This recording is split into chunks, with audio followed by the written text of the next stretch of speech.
Peak जिस तरह से नीचे जाने लगा है, पीक डाउन होने लगा है, एक अच्छा संकेत है या सिर्फ ये एक ट्रैप है कोरोना का, हमको अभी भी अलर्ट रहने की ज़रूरत है? क्या लगता है आपको? देखिए, ऐसा है कि आप अलर्ट तो रहना ही पड़ेगा आपको, ठीक है? ये पीक डेफ़िनेटली डाउन गई है, उसका रीज़न लॉकडाउन भी है और उसका रीज़न ये भी है कि बहुत लोग संक्रमित हो चुके हैं। तो हो सकता है पीक इसलिए भी डाउन हो रही हो। असली तो तब मालूम पड़ेगा जब लॉकडाउन खुलेगा। अब लॉकडाउन खुलते ही आपने सोशल डिस्टेंसिंग और मास्किंग ये सब करना बंद कर दिया, तो फिर एक नई पीक आ जाएगी। सर लेकिन डेथ केसेज़ लगातार बढ़ते जा रहे हैं, बल्कि कल तो रिकॉर्ड बन गया है मौत का। तो ऐसे में क्या आपको लगता है कि किस तरह के लोग सबसे ज़्यादा प्रभावित हो रहे हैं? क्यों इनकी मौत हो रही है? जबकि अब तो बेड्स भी कम है, खाली है, वेंटिलेटर्स भी खाली दिख रहे हैं जगह-जगह। उसके बावजूद हम बचा क्यों नहीं पा रहे पेशेंट्स को? मुकेश जी, अगर हम इस चीज़ को थोड़ा विश्लेषण करके देखें, जी, तो ये जो कोविड का जो सेकंड पीक आई थी, लगभग 1 महीने के आसपास हो गया है इसे चलते हुए। तो जो लोग उस समय पे ज़्यादा बीमार हुए थे और आईसीयू पहुँचे थे, उनमें से काफ़ी लोगों की उस समय पे मृत्यु हो गई और कुछ लोग जो बहुत लंबे समय से वेंटिलेटर की स्टेज पे थे, अब उन लोगों को धीरे-धीरे मृत्यु हो रही है। लेकिन इसका मतलब ये नहीं है कि वो सबको हो रहा है। वो कुछ-कुछ पेशेंट जो सिक उस समय थे, काफ़ी दिनों से हॉस्पिटल के अंदर आईसीयू में उनको बचाया जा रहा था, वो सब समय के साथ नहीं बच पा रहे हैं। तो उसका कारण केवल इतना है कि जो ये वायरस है, इसका प्रोलॉन्ग पीरियड है, लंबा समय तक ये काम करता है आपकी बॉडी के अंदर, आसानी से नहीं जाता है। तो आपकी बॉडी की इम्यूनिटी को कमज़ोर कर देता है।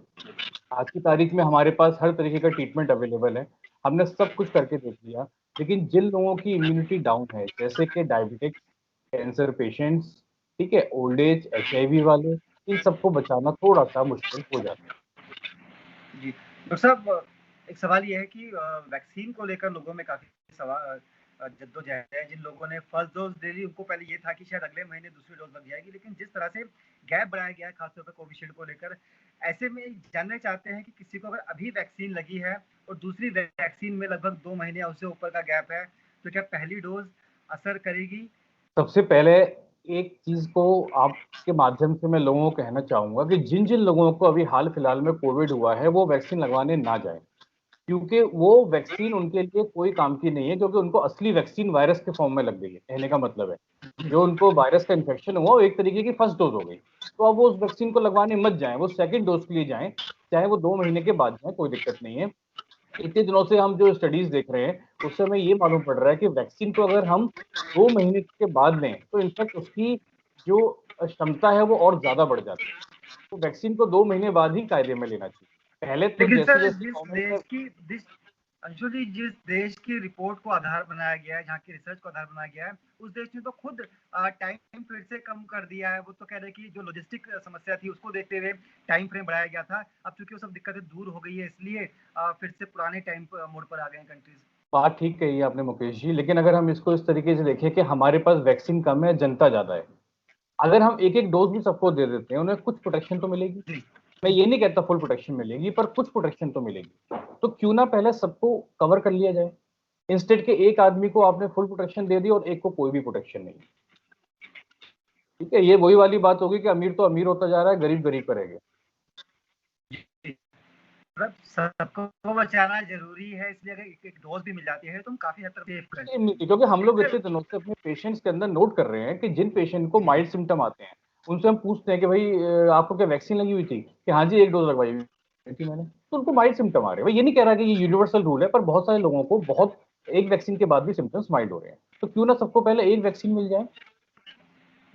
डॉक्टर साहब प्लाज्मा को लेकर क्या कहेंगे? जिस तरह से अब नई गाइडलाइन आई है कि ट्रीटमेंट के लिए प्लाज्मा ज़रूरी नहीं है, जबकि पिछले 1 साल से भी ऊपर का समय हो गया हम देखते आ रहे हैं कि प्लाज्मा की बड़ी मारामारी रहती है, लोग डोनेट करने जाते हैं। अब अचानक सरकार ने इस तरह की गाइडलाइन जारी की कि इसके पीछे मुख्य वजह क्या होगी? सर देखिए, कोरोना हम सबके लिए एक नया वायरस है। हम हर दिन कुछ सीखते आ रहे हैं। डॉक्टर्स भी, साइंटिस्ट भी, आप लोग भी, सब लोग, ठीक है? तो प्लाज़्मा एक थेरेपी निकली थी कि शायद इससे बड़ी हेल्प हो जाए।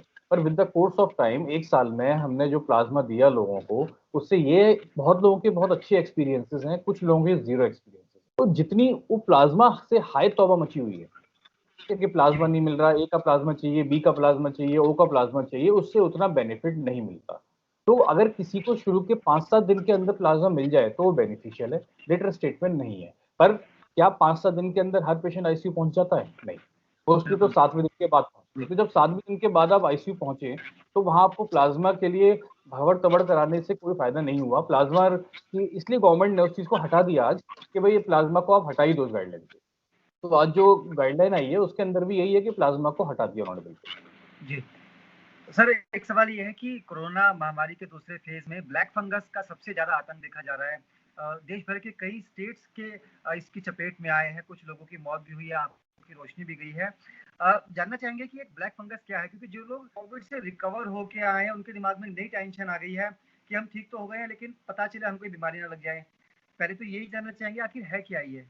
देखिए, म्यूकोरमाइकोसिस जिसको हम ब्लैक फंगस बोलते हैं, वो एक फंगस है जो नॉर्मली हमारे एनवायरनमेंट में प्रेजेंट पहले भी रहती थी, आज भी रहती है और आगे भी रहेगी। वो हमारी मिट्टी में, पानी में, बहुत जगहों पे प्रेजेंट है। वो ऐसे आपके ऊपर अटैक नहीं कर पाती, परंतु यदि आपकी बॉडी की इम्यूनिटी एकदम से डाउन हो जाए किसी भी कारण से, चाहे आपको कैंसर की वजह से हो जाए, चाहे एचआईवी की वजह से, चाहे अनकंट्रोल डायबिटीज की वजह से, तो वो आपके ऊपर अटैक कर देती है। अब ब्लैक फंगस का जो यहाँ पर प्रॉब्लम आ रही है कोविड पेशेंट्स में, वो इसलिए आ रही है क्योंकि कोविड के अंदर जो ट्रीटमेंट दिया जा रहा है मॉडरेट टू सीवियर केसेस में, वो स्टेरॉइड्स है। और आप पिछले 1 साल की गाइडलाइंस को देखें, सब कुछ बदल गया, सब हटा दिया, पर स्टेरॉइड नहीं हटा। तो इसलिए नहीं हटा क्योंकि स्टेरॉइड्स का सबसे इंपॉर्टेंट ट्रीटमेंट है कोविड का, लेकिन माइल्ड केसेस में जरूरत नहीं है, मॉडरेट टू सीवियर। परंतु अब हर मरीज को यही हो रहा है कि मुझे ब्लैक फंगस हो गई, काला फंगस हो गया, किसी के मुंह में अगर छाला भी निकल रहा है तो वो ऑनलाइन कंसल्टेशन बुक करके दिखा रहा है छाले को, देखो जी ये तो ब्लैक फंगस। ऐसा नहीं है। ब्लैक फंगस एक तो इतना कॉमन नहीं है जितना कि उसको आज से आप लोगों का एक डर बन गया है। ब्लैक फंगस और ऐसे छोटे मोटे स्टेरॉइड्स की डोज में नहीं होती है। ब्लैक फंगस उसको होगा जिनको हाई डोज ऑफ स्टेरॉइड्स देना पड़ रहा है, जैसे कि किसी को इंट्रावीनस स्टेरॉइड्स बहुत हाई डोज में देना पड़ रहा है क्योंकि ओरल लो डोज स्टेरॉइड काम नहीं कर रहे थे, या उसको स्टेरॉइड्स की वजह से शुगर बहुत हाई चली गई, वो कंट्रोल नहीं हो पा रही, तो उनके अंदर वही जो फंगस है वो एग्रेवेट एक ऐसा रूप ले लेती है, इसको कवर करना मुश्किल हो जाता है। ऐसा नहीं है कि आपने और मैंने 4 6 10 दिन तक कोई स्टेरॉइड खाया तो उसकी वजह से आपको ब्लैक फंगस हो जाएगी, नहीं, ऐसा नहीं होता। लो डोज स्टेरॉइड से बिल्कुल ब्लैक फंगस का कहीं कोई खतरा नहीं है, provided your blood sugars are control, your immunity is absolutely good. आपने दो बातें कही कि तो पहले से हमारे एनवायरनमेंट में था, और दूसरा जिनकी इम्यूनिटी कमजोर है, जिन पे दूसरी बीमारियां भी हैं, उन पर ब्लैक फंगस का खतरा ज्यादा है। कैसे मालूम पड़ता है कि शरीर में ब्लैक फंगस प्रवेश कर चुका है?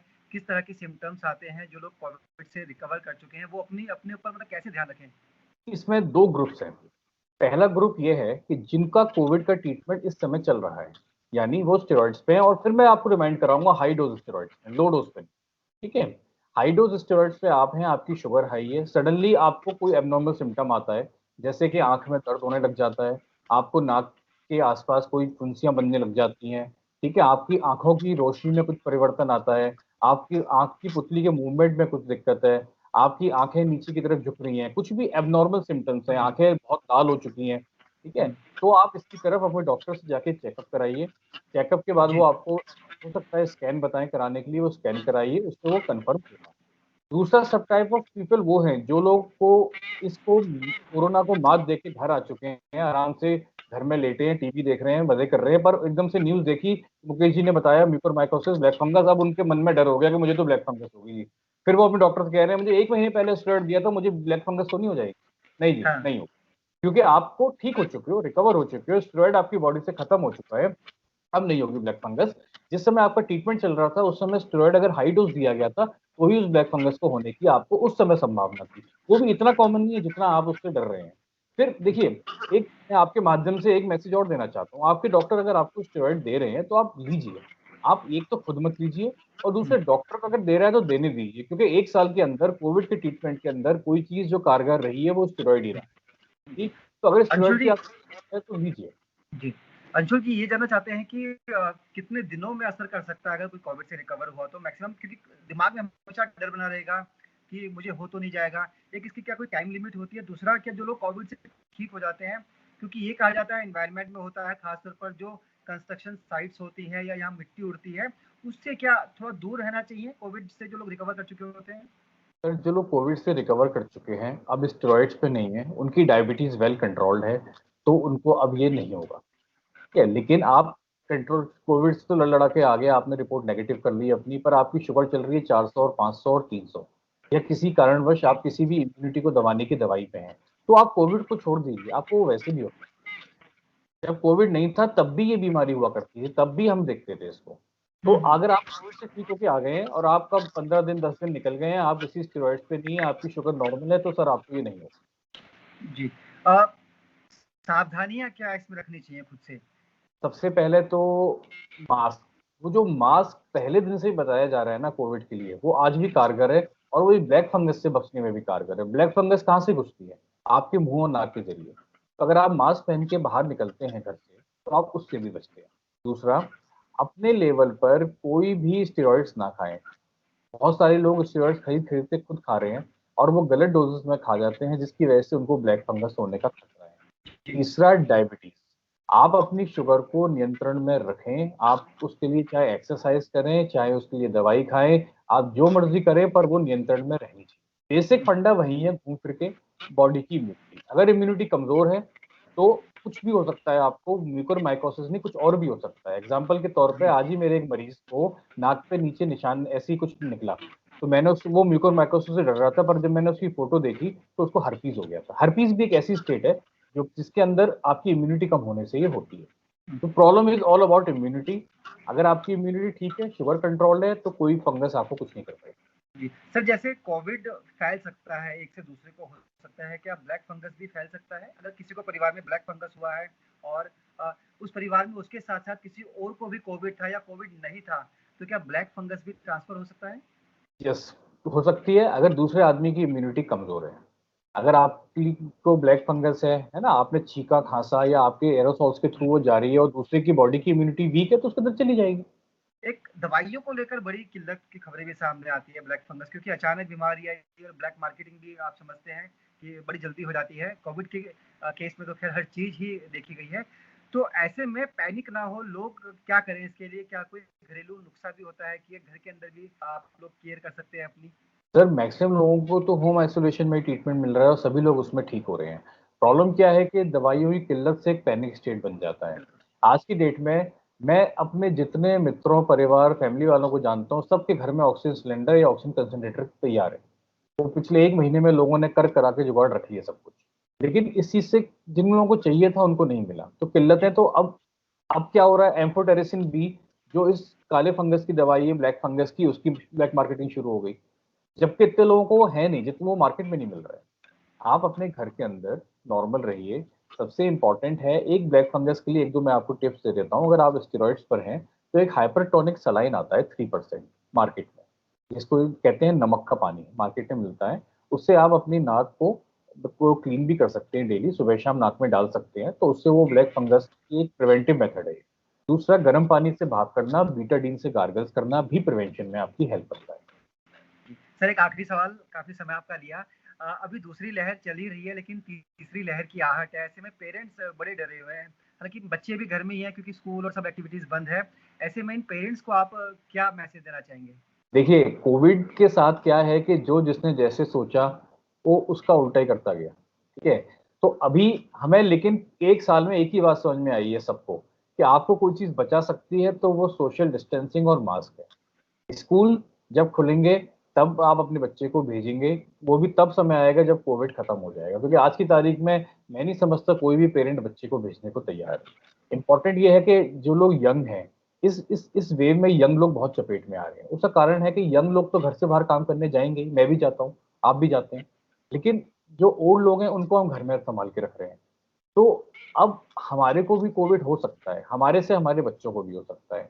परंतु ऐसा नहीं है, मैं फिर इस बात को कहना चाहूंगा कि कोविड हो गया तो मतलब कुछ हो गया, ऐसा जरूरी नहीं है। आप अपने आप को प्रिवेंशन में रखिए, फिर भी कोविड हो जाता है, अपने डॉक्टर से ट्रीटमेंट लीजिए, मोस्ट ऑफ द टाइम्स ये रिकवर हो जाता है। सर बच्चों के लिए क्या टिप्स रहेंगे, कुछ स्पेशल टिप्स बच्चों के इम्यूनिटी अंदर बढ़ाने से लेकर? हाँ जी। पहली बात तो बस कोविड ने इसी बात पे शर्म खा रखी है कि बच्चों में मोस्टली वो कुछ कहता नहीं है ज्यादा, और हल्का फुल्का फीवर आ जाता है, ठीक हो जाते हैं बच्चे। आपने अपने घर परिवारों में, रिश्तेदारों में भी देखा होगा, रेयरली कोई बच्चा कॉम्प्लिकेट होता है। तो बच्चों के लिए क्या है कि बच्चों में आजकल एक नई चीज देखने को मिल रही है, वो घरों के अंदर बंद है। जिस बंद की वजह से वो अजीब अजीब सी बातें करते हैं, पेट में दर्द हो रहा है, सिर में दर्द हो रहा है, कुछ भी नहीं होता बच्चों को। They have to go outside. थोड़ा बहुत उनके साथ समय बिताइए, थोड़ी देर खेलिए कूदिए उनके साथ। उन लोगों को प्रिवेंशन की जरूरत है, पर आपसे कम। परंतु उनको घर से बाहर नहीं भेज सकते आप, तो उनके साथ घर में ही रहिए। मेड्स को अवॉइड करिए, कर सकते हैं तो। अगर आपके घर में मेड भी आ रही है तो बच्चों को उनसे दूर रखिए। चलिए सर, बहुत-बहुत शुक्रिया, आपने समय दिया पंजाब केसरी ग्रुप को, क्योंकि आपने ही जब कोविड की लहर देश में आनी शुरू हुई थी, तब सबसे पहले पूरे देश को जागरूक किया था कि कैसे इससे बचें, कैसे सोशल डिस्टेंस का पालन करें, कैसे छींकें, कैसे खाँसें और फैमिली के जो बाकी मेंबर्स हैं, उनका कैसे ख्याल रखें। तमाम सवालों के जवाब का आपके लिए आपसे आपसे बातचीत की, आपने समय दिया। पंजाब केसरी ग्रुप बहुत-बहुत शुक्रिया आपका। Thank you very much.